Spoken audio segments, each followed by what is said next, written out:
We thank you, God. Thank you for today, God. Thank you for every day, God. Thank you for those who made it here today to listen to this message, God. And thank you for those who are watching online, those who are watching later, God. And I just pray that you can use me as a vessel, God, to get to those who listen, God.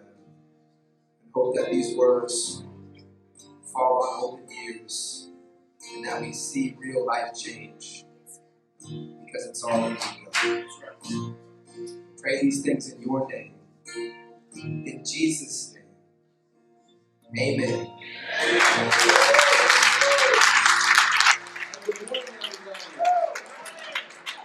Before I jump into my message, I do want to speak real quick about small groups because they've been such an impact in my life. It took us a long time to join a small group.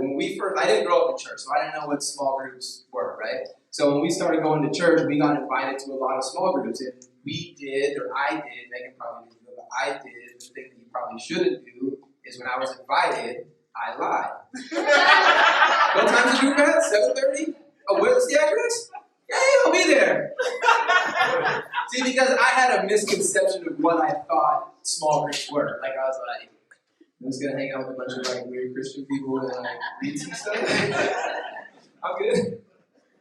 But it wasn't until I started actually going to these groups that I realized that like, wow, I had a total misconception of what this was. Because I was going to say some of the best relationships, but I will say the best relationships, the closest relationships that I have in my life came from relationships that were grown in small groups.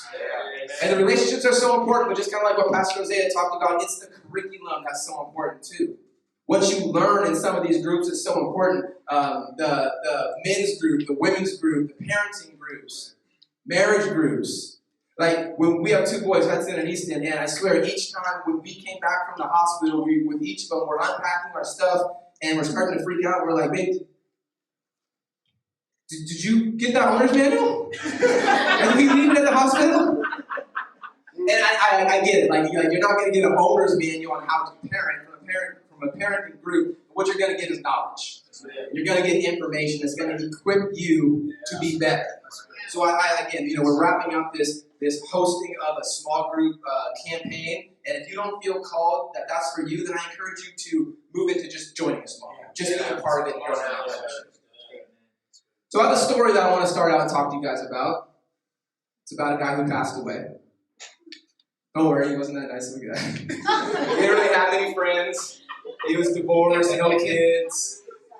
But when he passed away, before he had written a letter of inheritance, like a will, that he wanted his lawyer to bring 3 people in and read to, along with his ex-wife. And so the lawyer gathered these 3 people in the room, and he's like, okay, thank you guys for coming here. And it's in a sealed envelope, so the lawyer has never read this either. And he opens it up, and he's like, okay, we'll start off here with Jim. Jim, you were always such a good friend to me at church when I would show up. You'd always greet me and say hi and give me a smile. To you, Jim, I leave you my downtown properties. There's 10 of them in total. They're close by each other. They're easy to maintain. Jim, thank you. These are yours. Jim's like, I barely knew that guy, but okay. The lawyer reads on. It's like, okay, Sally, we were in that small group together, which actually is a plug for why you should join the small group also. You might be glad to see it. But we were in this small group together, and you said some things in those groups that were so impactful for me. And because of that, Sally, I want to give you all of my lakeside properties. There's 8 properties on Lakeview Boulevard and 2 more on Lakeside Court. They're big properties, nice lots, big lots, a little bit of a hills, but I want these to be your properties. Sally's basically the same response, and the ex-wife, as you can see her just kind of shaking her head. But he continues to read on, and he's like, Andy, you've been such a good friend also. I met you at church. You were always serving me coffee and, just, a good person to me. And for you, Andy, I want to leave you the responsibility of all of my suburb properties. I want you to have these suburban properties. There's 12 properties in the suburbs. They're kind of cookie cutter, but, small lots, easy to deal with. They're on 8th, 9th, and 10th Street. And, obviously, they're just kind of like in disbelief. They're like, this is incredible. And again, the ex-wife's kind of like just shaking her head, and the lawyer looks at her. He's like, man, I'm really sorry about this. It's probably not what you expected. And she's just like, it's a joke. I'm not mad. And the lawyer's like, well, I get it. I understand. You have to at least admit that your husband was a very savvy real estate investor, right? He had built up quite the portfolio, very savvy real estate investor. And she scoffs and she's like, he wasn't a real estate investor. All this jerk ever had was a paper route. See, they had the misconception that they were getting inherited property, but in reality, they're just given responsibility for these houses on this paper route. And I share that because sometimes life isn't what we seem. Things aren't always what they seem like, right? Like this is in relationships. Sometimes you become friends with somebody and you think that they're your good friend, and it ends up that they become more of a frenemy than a friend.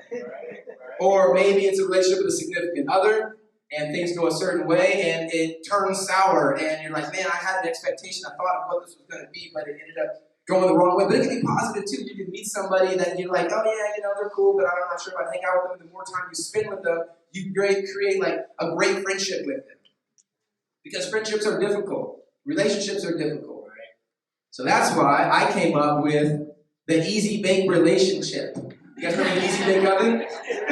Think of that for relationships. It's 4 ingredients to a healthy relationship that I'm going to go through with you guys. And I'm going to couple that with a Bible story that a lot of you guys have probably heard. It's from Exodus 17:10. And to give a little bit of context for this is where Moses had led the Israelites out of Egypt, through the Red Sea, all the way, through hunger and through thirst. And then this is now their first real struggle that they have to come across of actually physically being attacked. So we pick up in Exodus 17:10. It says, the Amalekites came and attacked the Israelites at Rephidim. Moses said to Joshua, choose some of our men and go out and fight the Amalekites. Tomorrow I will stand on top of the hill with the staff of God in my hands. So Joshua did what Moses had commanded. He fought the army of Amalek. Meanwhile, Moses, Aaron, and Hur climbed to the top of a nearby hill.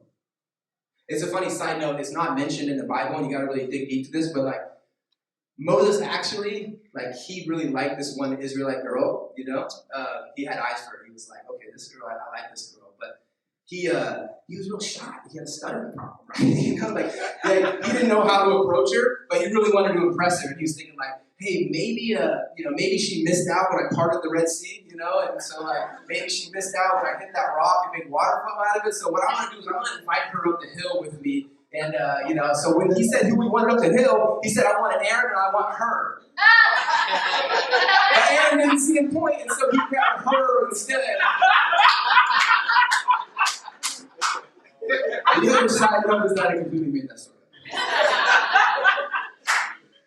Hey, go ahead and hold your hands up for me real quick. Hands up high. If you forgot to put deodorant on, apologize to your neighbor right now. Keep your hands up as I read this. As long as Moses held the staff in his hand, the Israelites had the advantage. But whenever he dropped his hands, keep your hands up, the Amalekites gained the advantage.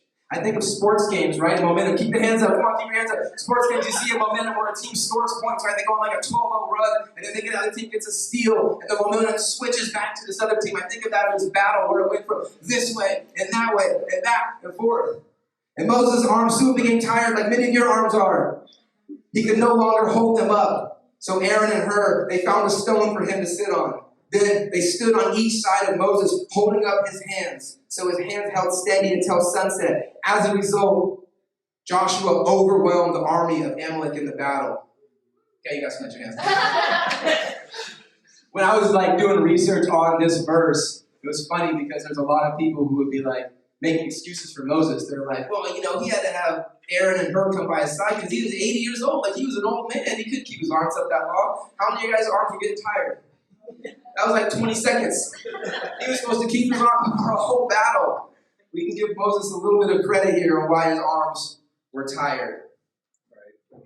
So there's a lot of things that I want to be able to pull out of that story, or that you can pull out of that story, but I want to focus on the relationship aspect. And as I said, those 4 ingredients to a healthy relationship. And ingredient number one is to know your worth. What's the most important part of a recipe? The most important part of a recipe is knowing your ingredients. Because in order for you to make that cake that you want, you need to know what's inside that bowl. Just like in order for you to make that relationship that you want, you need to know what's inside of you.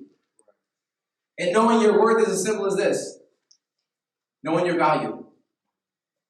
Knowing that you have value in your words. That you have value in your thoughts. You have value in your ideas. You have value in your friendship. I mean, look at that story. How would Joshua have acted if he didn't have value in himself? Oftentimes, what's not said in the story is just as important as what's said in the story. Because, remember, the Israelites are wandering. Like, they left Egypt. They were slaves in Egypt, and they left. It says nothing about them being trained fighters or them knowing what to do when they face conflict. And when Moses turned to Joshua and said, gather some men, Joshua could have been like, wait, these guys? Like, you want me to go battle with these guys? They're not fighters. We didn't even know if they had any weapons. But what we do know is that Joshua had value in himself as a leader. That's right. And Joshua knew that God was on his side. And he didn't doubt himself. Are you doubting yourself in any relationships right now? Yes. You able to doubt yourself to be a good husband? I'm not. I know you're not. And I know from small groups we've been in. So good. But you need to stop and think that you have that value. That God sees that value in you. But you need to see it in yourself. That's right. That's right. In Proverbs 23:7, it says, for as he thinks in his heart, so is he. I'm just going to ask it a different way. How do you see yourself in your heart? Do you see the value that you have? Do you see the worth? Do you see that you're worth it? Do you see that you're worth it for someone else to be in a relationship with you? Because I'm going to tell you that you are. And that first ingredient is know your worth. Second ingredient, start with God. Like any good recipe, you need a foundational ingredient. So think of it, if you're going to be like baking a cake. You have to have flour or some sort of flour substitute, right? That's your foundational ingredient in baking a cake. Can you imagine making a cake without flour or flour substitute? Like it would be sticky, it would be gritty, it wouldn't work. Well, the foundational ingredient you need to have in your relationships is your relationship with God. That's right. So you need to start with God. And I get it, like we go through life and we get busy. No doubt, things get tough. We have kids, we have life, we have work, and we just start to get in this point where we're in a grind. And we move through life and we're grinding, and we're hitting away, and we're working, and we're taking care of our kids, and we're doing this. And sometimes we go on a wrong path, or something happens, and we start to look to God and we say, God, I need some help here. Like, God, I think I've gone astray. I need some help. Where are you? How did I get into this situation? Where did I go to? And the whole time we're working hard, and even if we're asking God, where are you at? We don't stop. And God's looking at us and it's like, no, son. Move your attention from here to up here. Because the whole time God is just like Moses was, standing on that mountaintop, looking over you, arms raised, praising you, encouraging you. But if you're so focused down here, you miss out on God being right up there for you. That's right. That's right. Because they started with God in their relationship, Joshua and his men were inspired every time they looked up. Like, it's so crazy. Think of this. Throughout their story in Exodus, God has always intervened in a physical, tangible way. Through Moses, God brought the plagues on the Pharaoh. They left. He split the Red Sea. They saw that with their eyes. They got thirsty, almost dying of thirst. He hits a rock and water comes out. And so when they're in the middle of their first battle, you would expect that they would want God to be up there, Moses to be up there holding his staff up and to see lightning shooting down at the Amalekites, winds, storm, lasers, sharks, laser sharks, anything.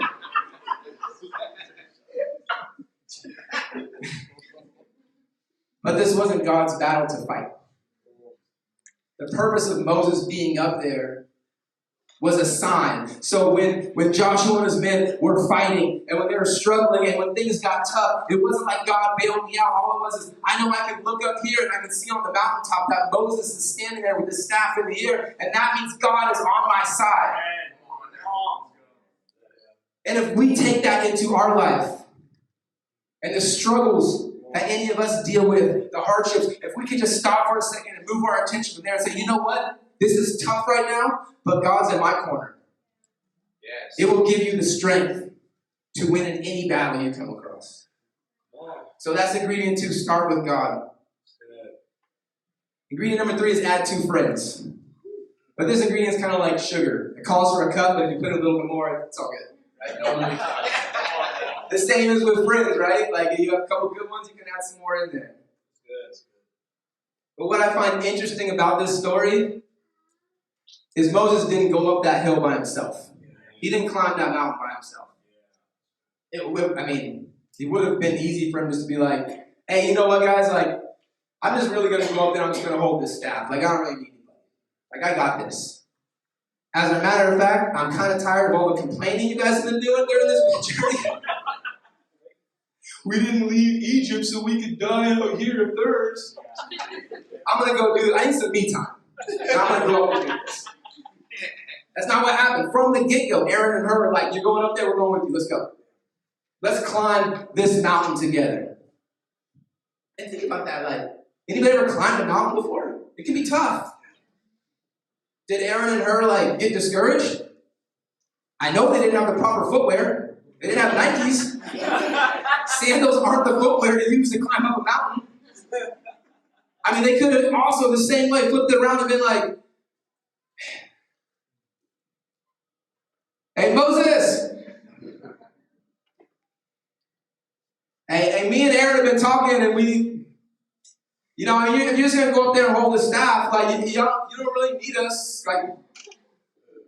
Get kind of thirsty. Unless you can make that rock water thing happen up there again. We might just go back to camp. That was never an option. They were side by side. You know why? Because Moses needed them. Literally. If they didn't go up that mountain with him, the story of the Hebrew people might have ended right there. New Testament, or Old Testament, done. Just chapter done. Over. These people are battle buddies. The people that are in your life that you can call on anytime for anything, that'll be there for you. I can't tell you the importance of having people like that in your life. People who will be with you, who will hold you up when you're tired, who will bring a rock for you to sit on. Wait, think about that for a second. Anybody ever move rocks? A rock the size of a basketball is heavy. Think of moving a rock big enough for someone to sit on where you can also be underneath them holding their arms up. That was a big rock. Who will you move those rocks for in your life? Who will move those rocks for you? Goodness. And I hope that those 2 questions don't just come across as like a cute question and then leave it as that. I hope that you can find answers to those questions. And if you can't, that's okay. I get it, it's okay. But your priority should be to fill in names in those spots. You know what I also love about the story is the takeaway that every Joshua needs a Moses. And every Moses needs a Joshua. And every Moses needs an Aaron and a Hur. And the cool thing is you can be different ones at different days. So some days like you're Joshua. You're fighting. You're in a battle. You're going through life. And you need a Moses on your side that's going to stand with you and say, hey, you can do this. I'm here with you. We got this. And other times maybe you're the Moses. And it's a friend or a spouse or a kid or someone who's going through some stuff. And you need to be that one in their life. That's like, you got this. I'm here with you. I'm here for you. And other times you need to be that Aaron in the herd, where it's more of the dirty work. It's not about encouragement. It's like, no, I'm coming over. I'm coming over to physically hold you up and be good. I'm going to do those rocks for you. So that's ingredient 3. Ingredient 4 is a pinch of encouragement. There's a story of 4 brothers who are going along a riverside. And, as boys do, they're jumping on rocks and they're testing their wits, trying to get as close as they can. And one of the brothers, he slips and he falls in the river, and the river starts to overtake him. And instantly, one of the brothers, he sees his brother go in, and he just runs and he jumps in the river, and he swims to him as hard as he can. He grabs a hold of him, but the current was kind of strong, and they're starting to go down the river, and he can't get him all the way back to the riverbank. And then the third brother, he sees what's going on, so he runs forward ahead with the other brother, and then he knows he's not strong enough to bring 2 people back to the riverbank, so he's like, I'm just going to hook my legs on this rock, and I'm going to go face down. I'm just going to reach my body out into the river and hope that I can grab a hold of him. And as they float down, they clasp onto his hand, and he pulls them back onto the riverbank. And safely, they make it. And they run back home, and they bust in the door, and their dad's like, Dad, oh my gosh, we're on the river. Kids are there all talking at once. And the dad's just like, okay, guys, calm down. Okay, one at a time. Just tell me what happened. And the first brother's like, Dad, I was on the riverbank, and I slipped on this rock, and I fell in, and I thought I was going to die. And the other brother's like, and then he fell in, and I had to go save him, so I jumped in, and I swam to him, but I wasn't strong enough with the current to bring him all the way back to the riverbank. And then the third brother's like, yeah, and I knew I couldn't pull him in, so I just wanted to reach in and grab a hold of him and bring him back to the shore, and we did it, Dad, we saved him. And the dad's like, to the fourth brother, he's like, wow, what did you do? And the fourth brother's like, well, I'm only 5, and I know that I couldn't swim, so I just stood on the riverbank, and I said, you guys can do it. You can do it. You guys got it. I can tell you can make it happen.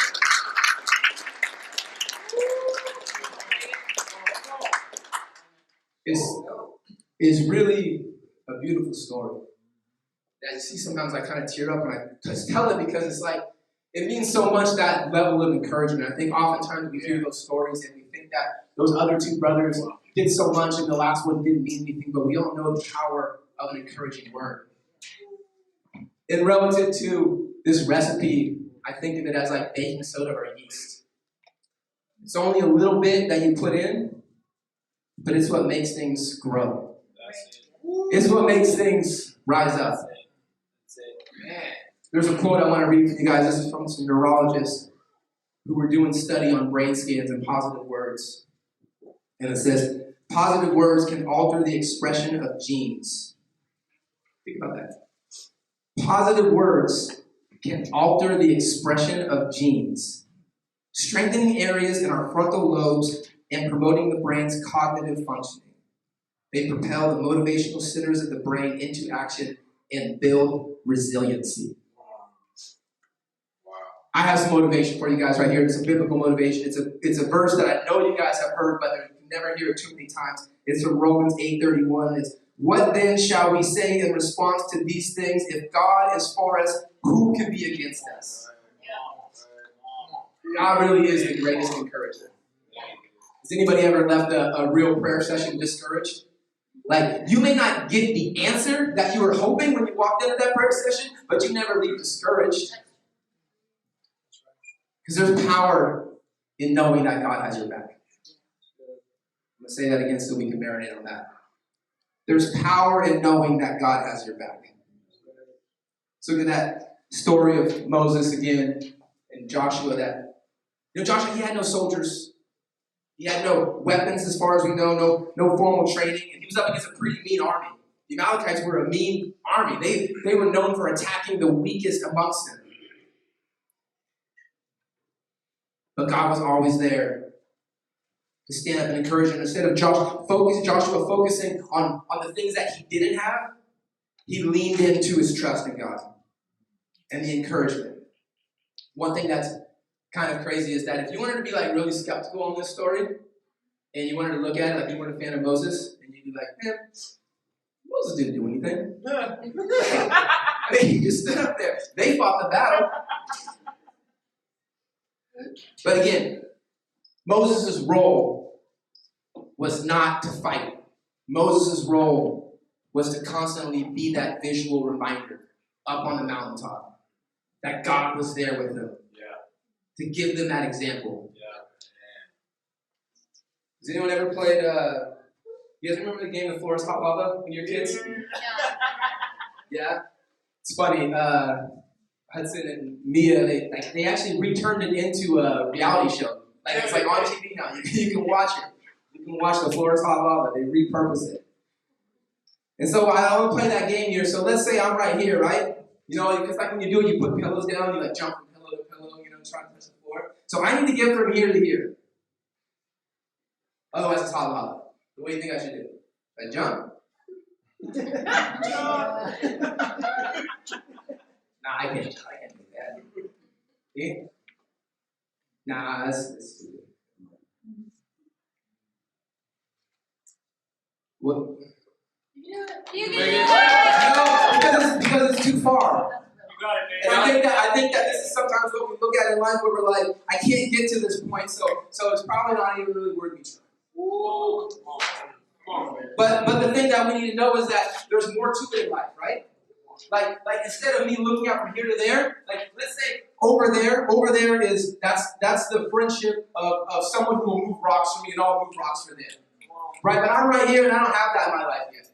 And so when I look at these steps, I'm like, it's too far.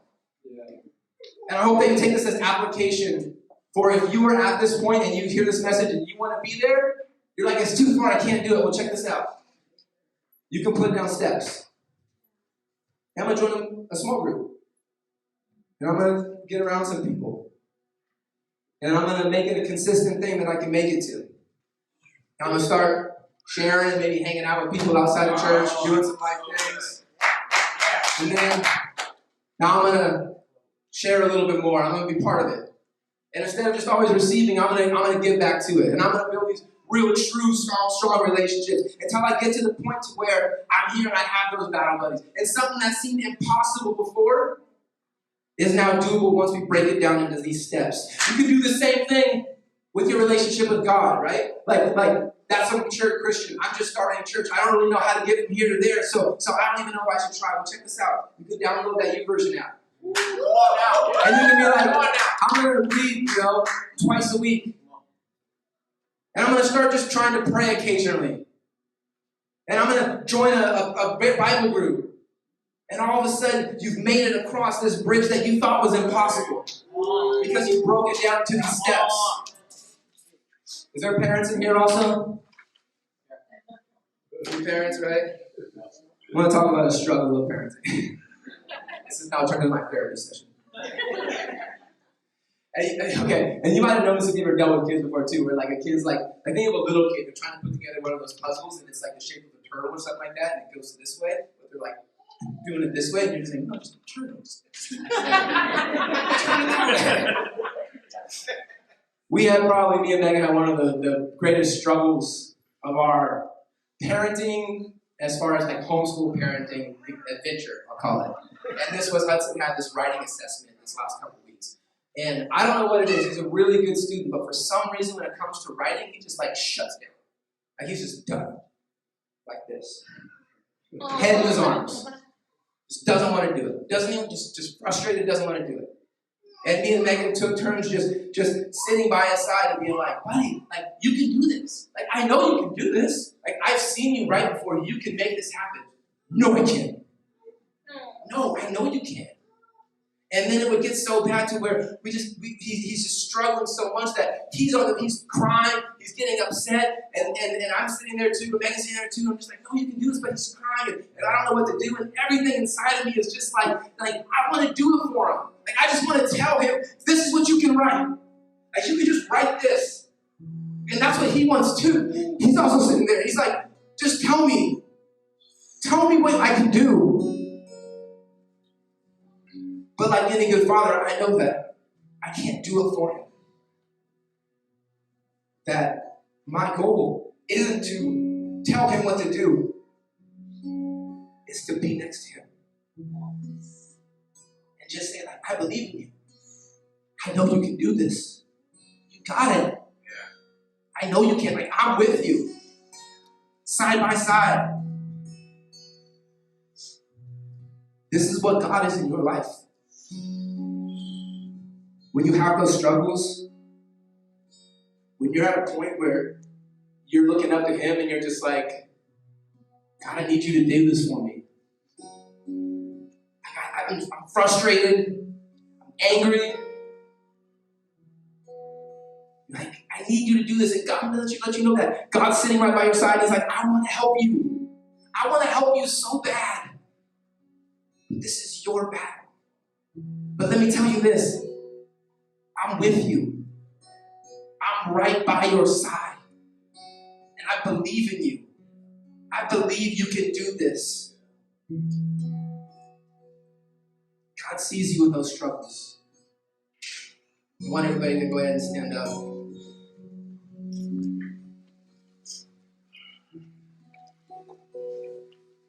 I just want everybody to know that in those times of pain, those times of hurt, those times of struggle, I want you to know that God's there by your side. Even though at this moment, he might not be doing the exact thing that you want him to do, he's with you. You just have to realize it. Like Joshua and his men and Moses on the hill, take that focus away from looking down and fighting your fight and looking up at him.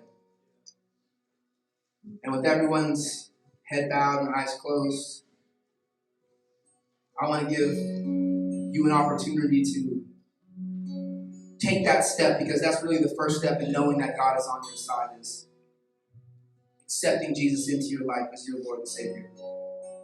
It's saying that, God, I want to be on your team. So if that's you, if you heard this message and you're feeling that feeling inside, that tingling on your neck, and you're like, maybe this is the time that I make that statement, go ahead and do that. Everyone's eyes are closed, but I want to know who I'm praying for. Just go ahead and raise your hand right now if that's you. If you have that feeling right now that it's time. Thank you, God. I want to say a prayer. Say, repeat after me. Jesus, I need you. Come into my life. Be Lord of my life. Shelter me. Empower me. Encourage me. I give my life to you.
Amen.